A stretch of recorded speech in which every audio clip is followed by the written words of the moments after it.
Welcome fellow gamer, I'm Dune Mountain, and today's video is going to be a guide in what is the meta in Arma Reforger. And understanding this meta will help you and your team to win games. This video is more of a beginner's guide mixed with some complex mechanics, so both experienced and also casual players can find information about the backbone of Arma Reforger. I will explain how it all works. First, what is the meta on Arma Reforger and what do you have to do to make it work? So get in the passenger seat and be ready to be ambushed by this explosive video.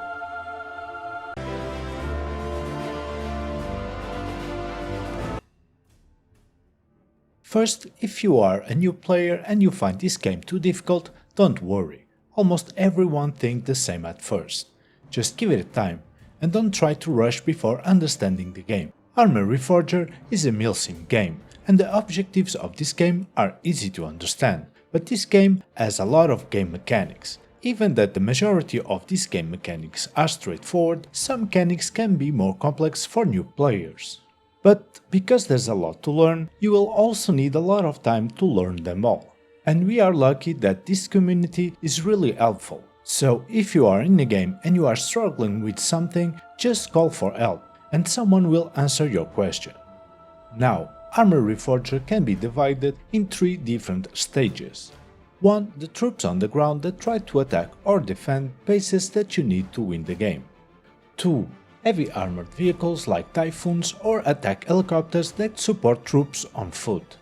Or in this case, the resupply soldiers that without them, any of the other soldiers above can even spawn a pair of boots. And yes, even that I'm a PvP type of guy that likes to gun and blast my way through enemies, I have to kneel before these resupply soldiers that make possible to all other players to push forward and extend the front lines. Resupplies are the meta, or if you wanna call it, the backbone of Arma Reforger. In Arma, resupplies work like currency. You want a good gun? It will cost you supplies. You want a nice ghillie helmet? It will cost you supplies. You want to spawn in a base? It will cost you all the gear that you have on spawn in supplies. And so on and so on. And supplies, they don't magically appear from the void. They have to be transported to the base. Or from resupply stations, or even hidden resupply stations that we will talk about later. Let's imagine, when you start a game you will spawn on a HQ or your main base, where you will be able to spawn vehicles to do the resupplies. These resupplies can be transported by truck or by helicopter. You just have to go to one of the vehicle stations and spawn a cargo truck or a cargo helicopter. You can find the vehicle station by looking at the map and search for the icon with the transporter truck on it or the helicopter. You can also try to find a station with the sign with the image of an engine on it and interact with it by pressing F. You will notice that for spawning a cargo helicopter you will need to be at least a sergeant or above. But one of the fastest ways to level up to sergeant is actually doing resupplies. So if you do a couple of resupply runs, you will level up fast to be able to spawn an helicopter later on. Once you have your vehicle of choice, you have three options. 1. Load your vehicle with the supplies on your HQ base near the station that contains these wooden boxes. 2. Go to the resupply station that appears on the map, that are the three green boxes that you can find all around the map. And the third option is the hidden resupply stations that don't appear on the map.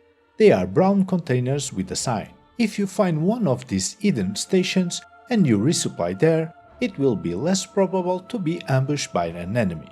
Once you have selected a resupply station, you will have to park your vehicle close to the resupply station and go to the back door of the vehicle. Then you will see a menu appear that you can roll down until you find the load supplies menu. Then just hold the action key that by default is the F key, and your vehicle will automatically load 100 supplies at a time. You can also interact with the sign next to the resupply station and transfer all the supplies all at once, with only one click. Once your vehicle is full, go to the base that you want to resupply and park close to the main base tent. Go again to the back door of the vehicle and this time select Unload Supplies menu and press the F key. You can also transfer all of your cargo all at once if you interact with the sign next to the station. And your job is done. It looks simple, but it isn't. One of the most dangerous parts of doing resupply runs is being ambushed by the enemy that can kill you at any moment, or by driving over landmines that you can sometimes find on the road. One thing that you can do to minimize the risk of being ambushed is trying to avoid the main roads, that are the yellow large roads that you can find on the map. Try to use safer roads, like the secondary roads that are brown roads on the map. Normally they are less utilized by other vehicles, and players normally will not ambush secondary roads. And after surviving all those dangers and resupplying a base, every new base or outpost that you and your team conquers need supplies, to keep a stream of players and arsenal flowing to the next objective. Of course that if a base or outpost near the front line doesn't have supplies, that means that players can't spawn there.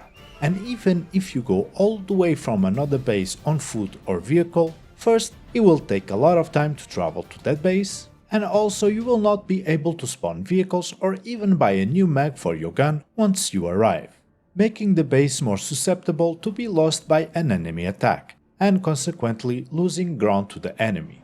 And of course that supplies aren't a single and miraculous coin that can make you win games, but is a cornerstone for all your team attack or defense strategies. Because once you put your cornerstone in your new base, you will have to manually construct all the different modules that allows you and your team to spawn players, trucks, helicopters, change gear, and even change your precious boots. Not only that, but you can also create on your new base different defense systems around your base. But I will try to make it simple. I will explain some of the stations that you can build and the ones that I think that are the most important.